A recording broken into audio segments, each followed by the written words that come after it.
Good morning. Nag-unbox tayo ngayon ng Double Bell BSR10. Ang aking maliit na shop. Nag-upgrade tayo. Ito ang mga parts niya. Ito po, mag-upgrade tayo ngayon. Bubuksan na natin sa Double Bell BSR10. Client natin from Lipa, Batangas. Layo. So, sesya na, madumi ang aking workplace. Double bell nga pala, maraming ano yan variant ng BSR10. So ang nakuha natin is 201-A. Yan, check na natin ulit guys. Kanyang scope ay Bushnell. Yan po, Bushnell. So ito na po ang kanyang unit. So gagamit tayo ng shear na Infinity Custom Maple Leaf M165 Diamond Maple Leaf, yung bago, accuracy at cap tie. So mamodify lang natin yung piston yan. So ito na po yung unit. Let's go guys. Hello, good morning ulit. Unbox lang natin itong kanyang scope na intriga ako okay.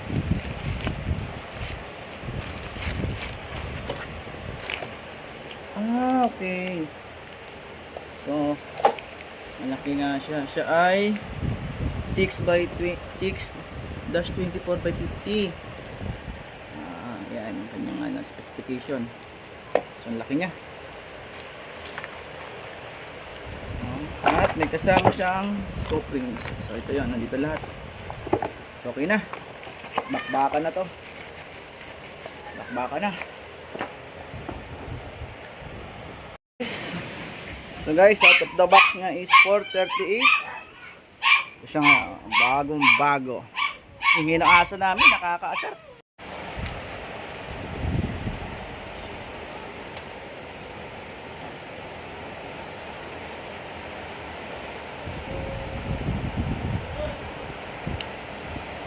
Matigas oh.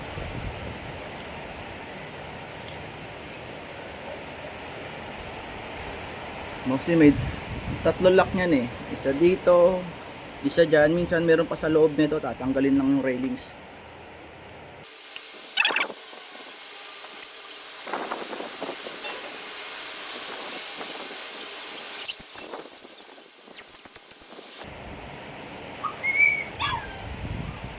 Diba? Ayun oh. May isa pang lock, ayan, yan. So, pag pinilit mo, masisira yan. Yung pilitin, baka dumugo. Siya na kayo guys, hingin ng tuta namin. Nanggigigil sa pusa yan.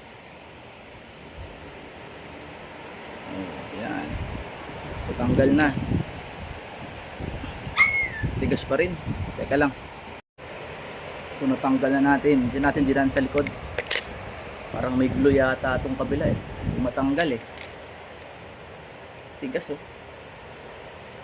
Mamaya natin problemahin yan. Ito muna problemahin natin ang importante sa mahalaga sa lahat. Importante mahalaga tong shear.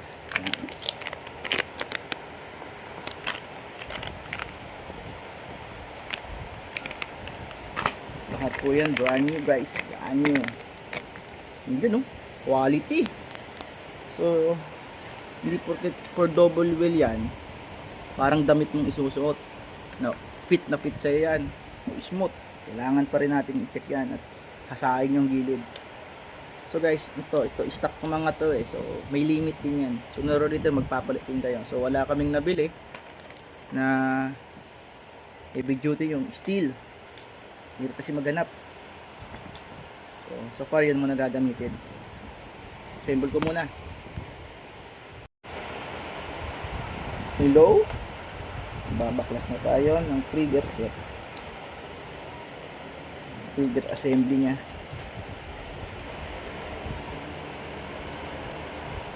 Maraming beses na ako nagpalit nito. Managawan. Pero lahat hindi perfect fit. Kailangan mo pa rin hasain.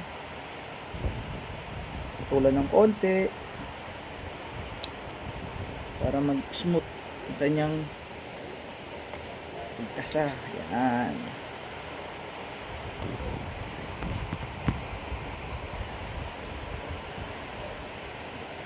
So ito yun, oh.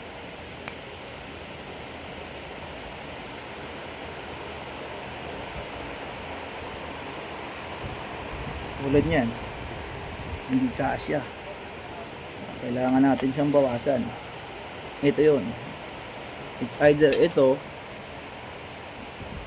yan yung parang conceal na yan, bawasan mo siya, or ito, paluwagin mo. Choice nyo na yan, kahit alin sa dalawa pwede nyo gawin eh. Teka lang ha. So ngayon, nahasain natin siya, papantayin natin to ha, papantayin natin yan, dapat ganyan yan.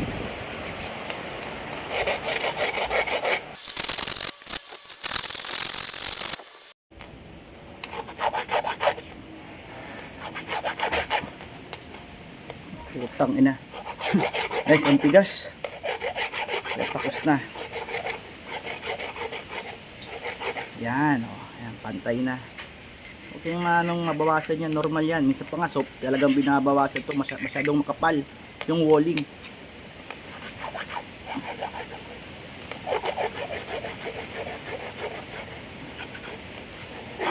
Yan, oh. Diba? Pantay. Testing.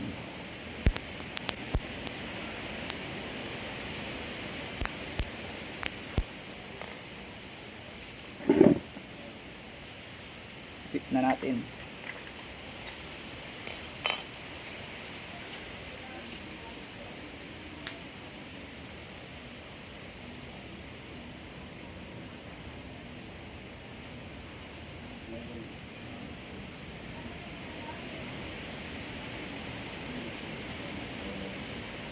Ingat lang kasi pag ano ng trigger, ang daming tornilyo niyan.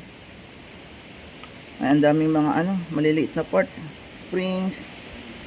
Pag hindi ka attentive, lilipad yan. Tigil gawa ka ngayon yan.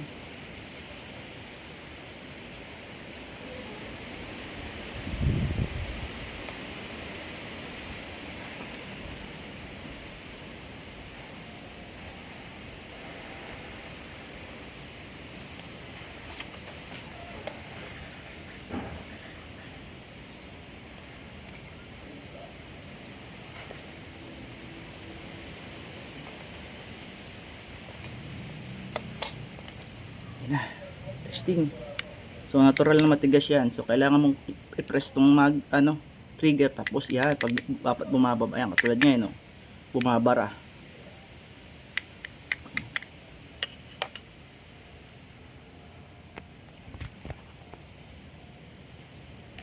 Ayan, bumabara, oh. So kailangan pa natin siyang hasa ng konti.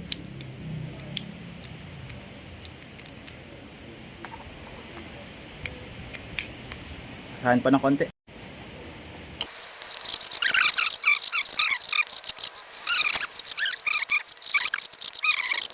Actually, kahit mapudpud naman tong shear, ni-spot lang yan eh. Hinahabaan tapos ikakat sa desired length ulit. O sa mga unit kasi hindi porket ito minsan kapos yan, minsan sobra, minsan kapos. So talagang nangyaring hinahasa yan.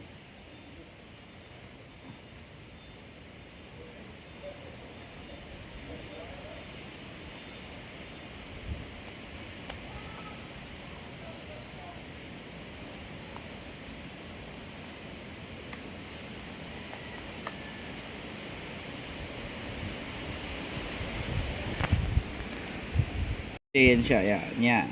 Kabit na natin. Kapag nang sabi ko sa inyo, hindi yan plug and play. Hinahasa pa rin yan. Maliit lang.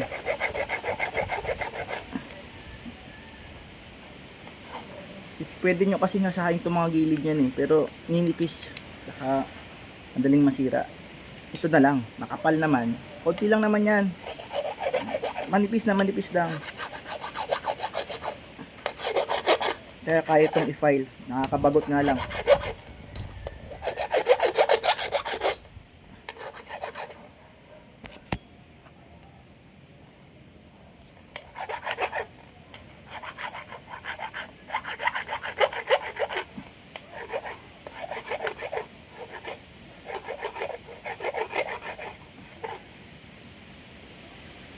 Gamit na natin.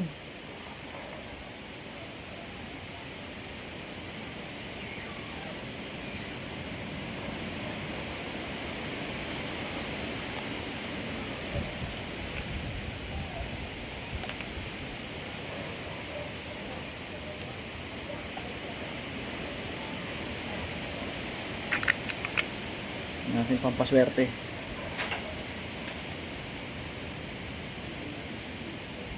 Yan. Paliguan nyo ng grasa. Huwag oil ha. Baka pumasok kasi yan sa chamber. Yari ka dyan. Ulit ka na naman yan. May time pa nga na yung isang client natin, dahil natuwa, nilagyan niya ng oil. Ito, yung chamber lalo, nako Diyos ko. Ang sakit sa bangs. Ang sakit sa ulo ng ginawa niya. Konti na lang to.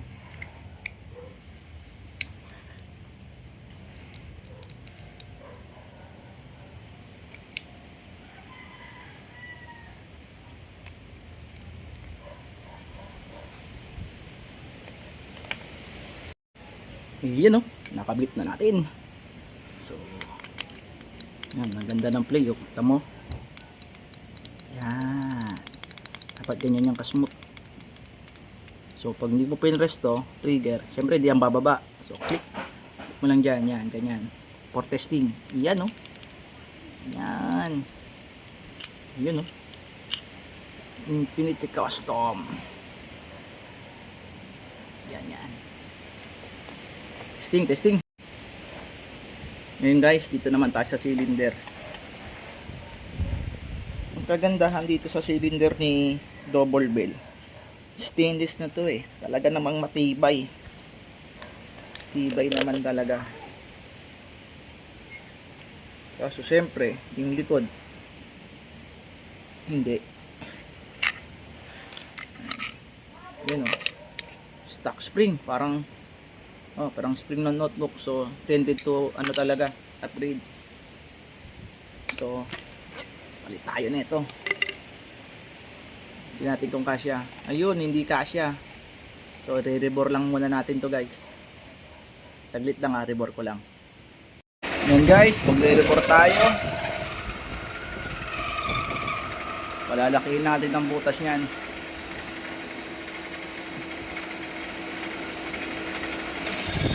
Yan na, kumagat na.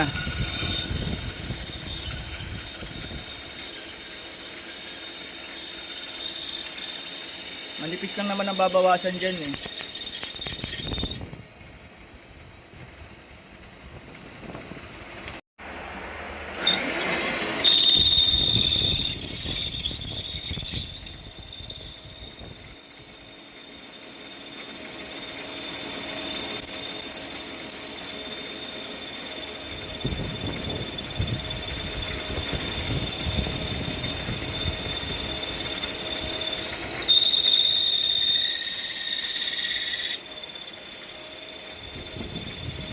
Dahan-dahan, baka sumobra, mabubutas yun.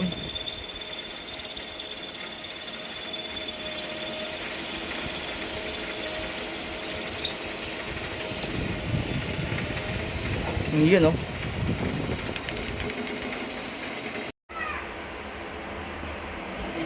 Yun o, smooth na smooth. Pasok. Alright. So natanggal na natin.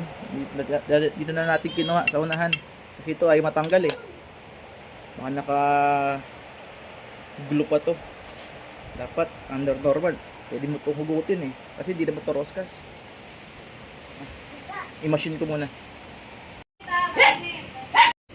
So guys, naikabit na natin. So test natin. Yun o. Smooth. Bago pa kasi. Kaya ganyan pa yan. Test. Yun o.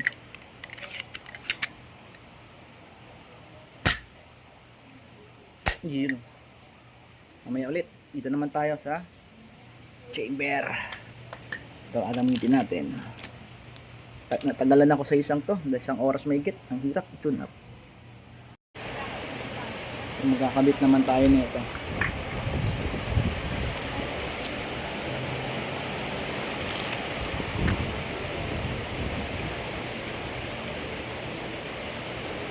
Bibili kayo ng sniper guys, dapat lagi nyo ipa-tune up, lalo na pang mga brand new.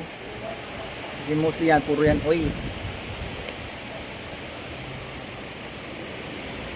Industrial oil yan. Grabe.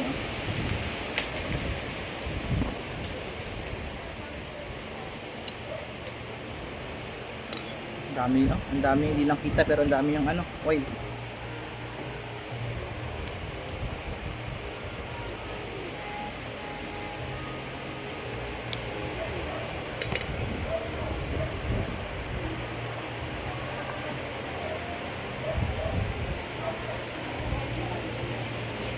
Ultimo yung loob ng rubber. Sensya nyo na yung kukok ko, madumi may grease.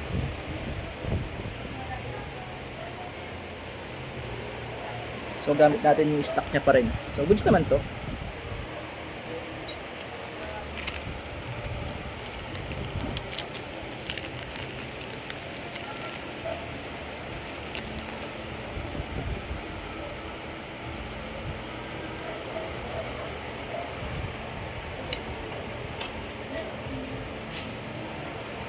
Yung ginagamit ko palang half rubber, dalawa lang. Kung hindi may pulit, 4 AUD, 4 UAD.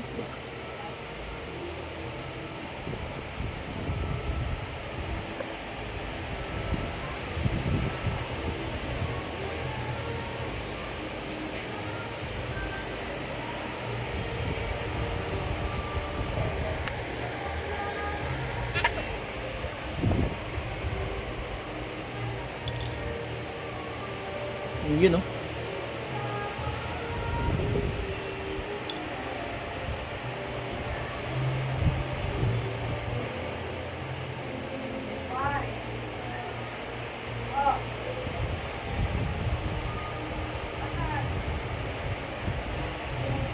double o-ring yan, double lock. Ang problema lang dito sa maple sa chamber nito, manipis lang yung piga ng niya ng half arm. So minsan nilalagyan to ng tensioner. Kahit naman sa iba, pero ito mas malala ito. Kailangan mo na itong lagyan. It's either dito sa loob or dito sa labas.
Kakabit kayo yan, check nyo mabuti dito sa loob. Minsan kala nyo fit, binabakon mabuti yan.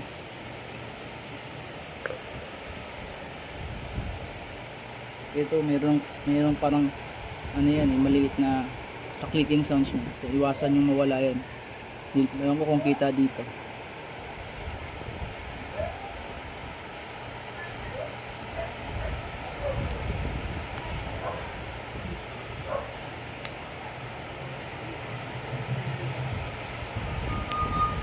Yun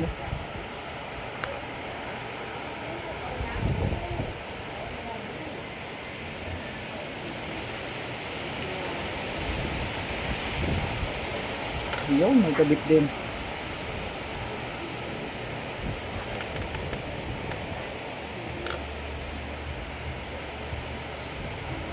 Narinig nyo? Yan. Mawala yung parang clipping niya. So sa D-bell, ito kasi minsan madali itong masira. Yan. So kaya ginagawa, tini-TDC. Kung sakaling masira to, TDC na yun sa ibabaw.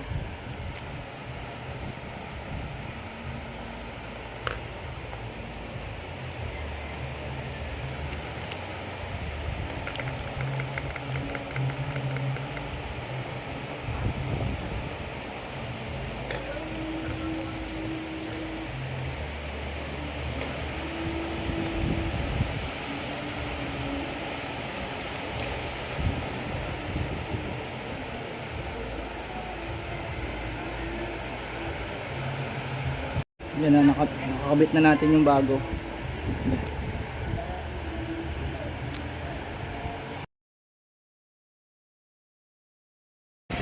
Nakakabit natin yan dyan, no? So babawasan ko muna kasi masyadong malaki.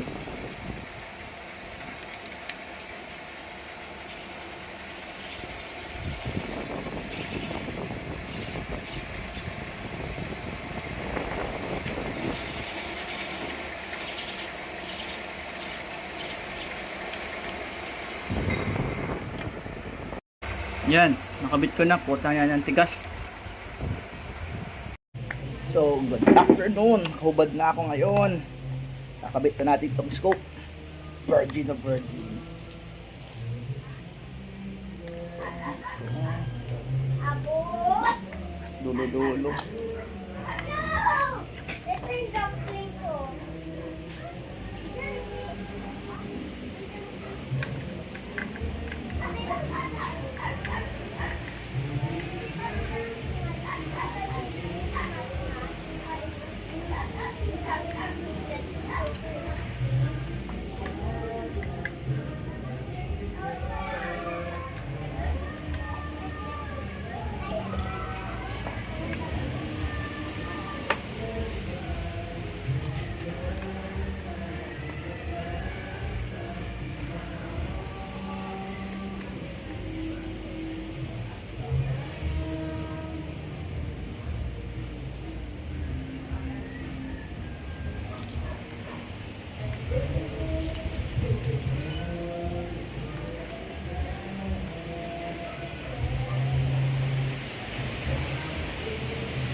Yun, no?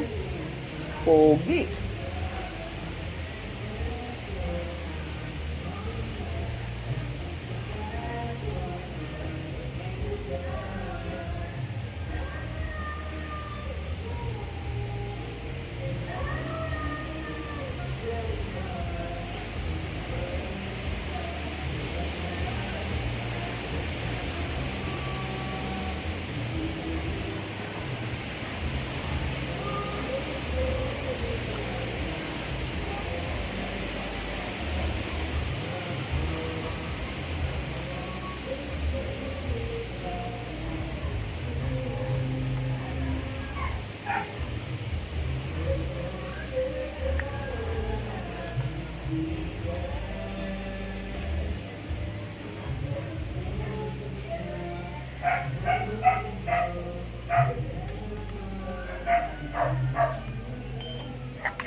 Testing ko muna.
Baduy niya, oh. Ang baduy niya, sabit dito, oh. Dapat mataas talaga tong rings, ang baba ng rings na binigay, eh. Sabit, oh. Hindi mo na makagalaw yan. Oh, halos walang clearance, oh, kita mo. Kahit utot mo, hindi lang lulusot eh. Yun, natapos na rin. So, ang hindi lang maganda rito is yung mount, masyadong mababa. Yan mo, halos hindi na ito magagalaw eh. Yan. So, advisable talaga yung mga high mount. Yan dyan. Functional naman siya, walang problema. Kaso siya, no, halos dikit na. Prepare ko lang kasi talaga mataas ng konti. Kahit pa paano may clearance na ganyan. Clearance konti. Yan, wag lang ganito, dikit. Pero all goods. Tangina. Sana all.